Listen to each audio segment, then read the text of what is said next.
Sui generis signifie né avec. C'est la parenté, n'est-ce pas? Sui generis signifie né avec, de même origine, parent. La sphère est la forme parfaite et elle est celle qui convient à un vivant parfait. Or, nous dit Platon, c'est la figure qui comprend en elle toutes les figures possibles. Par conséquent, toutes les figures sont en rapport de parenté avec la vie. Il faut retenir aussi la leçon de l'épinomisme. Les astres, qui sont de grands corps sphériques et dont les révolutions sont circulaires, sont des vivants. Ils ont une âme, et cette âme est divine, ce sont des dieux visibles. Si maintenant on laisse Platon de côté, ne peut-on pas dire que les formes géométriques sont celles des choses de la vie? On les retrouve dans la forme des feuilles, des fleurs, des fruits, des tiges, des troncs, etc. Un tronc d'arbre est un cylindre, une orange est une sphère, etc. J'en viens à la beauté artistique. Je m'en tiendrai à l'exemple de la peinture. Il serait aisé de montrer que les œuvres du poète, du sculpteur, du musicien sont belles en proportion de ce qu'elles sont vivantes et que les œuvres de l'architecte reflètent les conceptions de la vie.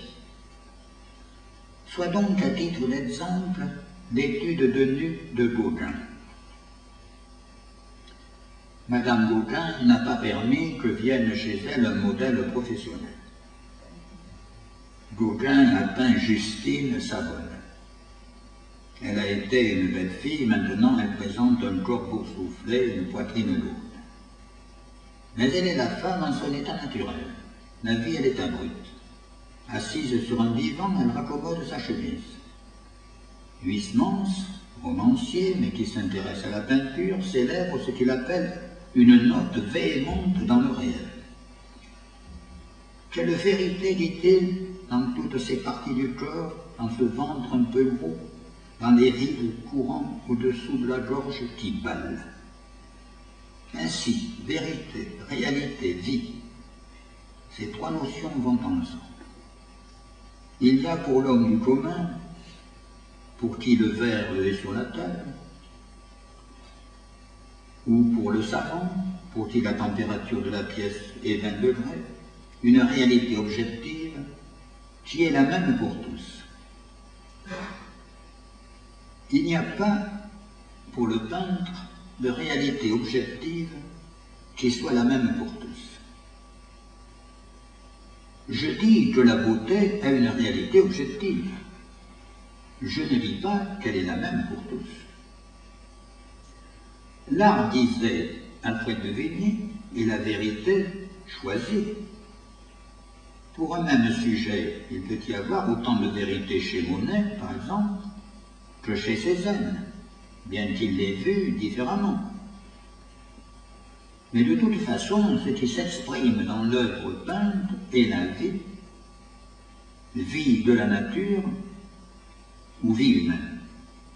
Dans le cas de la vie humaine, ce peut être la vie individuelle, la vie sociale ou la vie universelle. Ces trois formes peuvent être représentées par exemple par les trois peintres anglais du XVIIIe siècle, Hogarth, Reynolds et Jane Burroughs. Hogarth a fait le portrait de ses serviteurs. Ce sont 6 visages d'humains qui vivent dans l'acceptation résignée de leur humble condition de domestiques, et de qui pourtant l'on se sent immédiatement très proche, comme deux frères en humanité. Chacun est un individu différent, qui a sa solitude, mais qui ne cherche pas à paraître, qui se laisse voir dans sa vérité nue. Au contraire, que fait Reynolds? Du moins le Reynolds d'après 1775.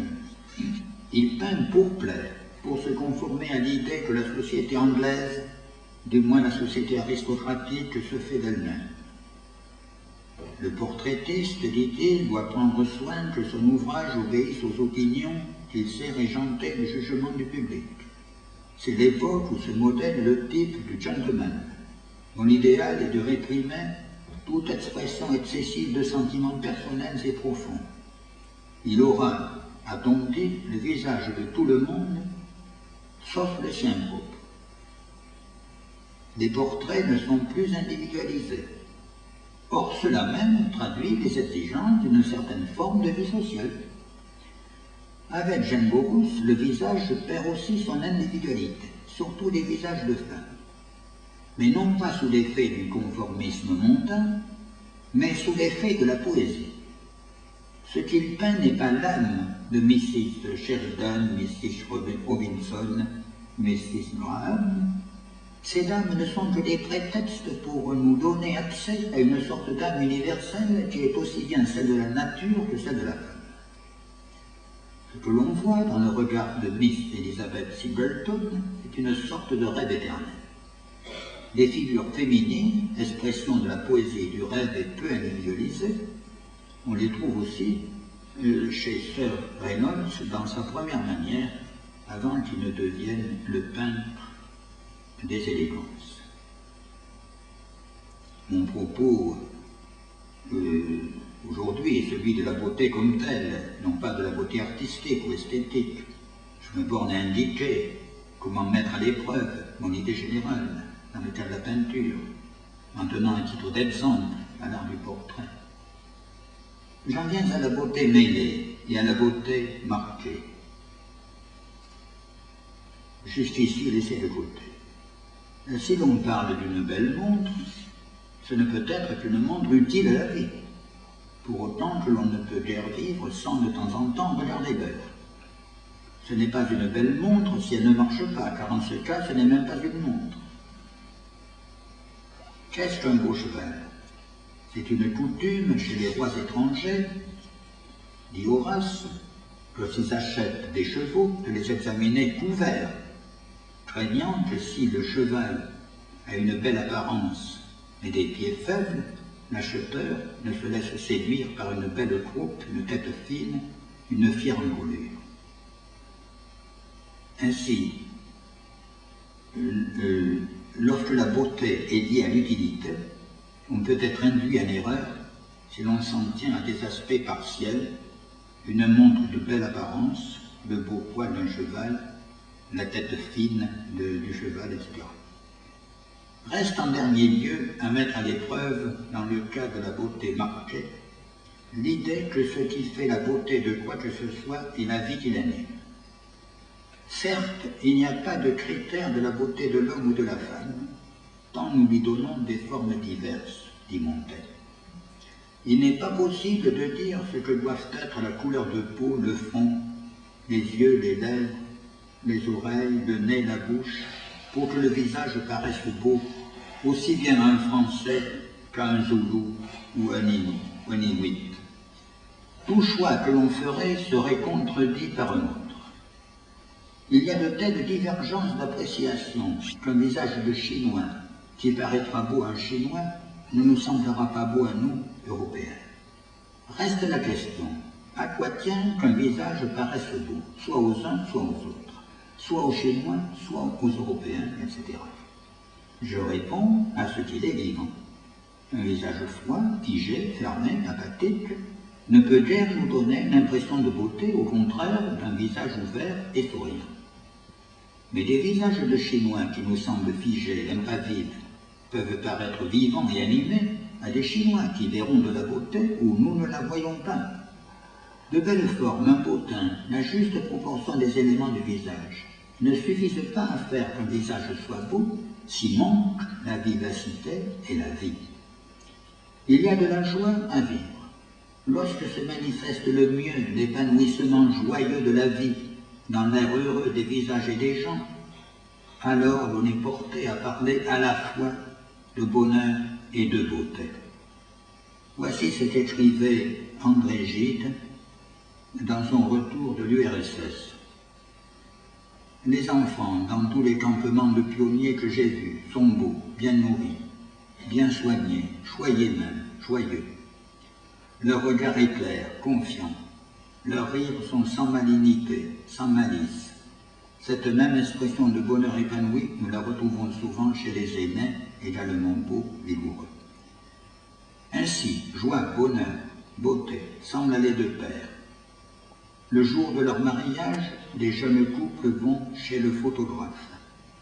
Ils sont beaux, au moins ce jour-là. Cependant, un visage triste peut être beau. voyez l'enfant au pigeon de Picasso. Un visage déformé par la colère brutale n'est pas beau. Mais Eva Marissin, dans le film Sur les quais, est belle, même lorsqu'elle est en colère, car il s'agit d'une colère noble. Je ne dis pas que, pour qu'un visage soit beau, il lui suffise d'exprimer la vie, soit joyeuse et triomphante, soit même attristée. Les caractères du beau que j'ai énumérés au début de mon propos, quoique insuffisants à décider de la beauté, en sont des conditions.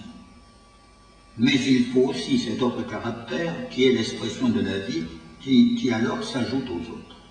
Mais lui seul ne suffirait pas. Voyez par exemple l'agitation fébrile d'une fourmilière que vous avez dérangée, ou voyez les asticots sur de la viande avariée. Vous avez la vie, non la beauté, car l'ordre, l'harmonie sont absents. Il faut donc les caractères que j'ai distingués au début avec Rousas, même subordonnés à l'expression de la vie.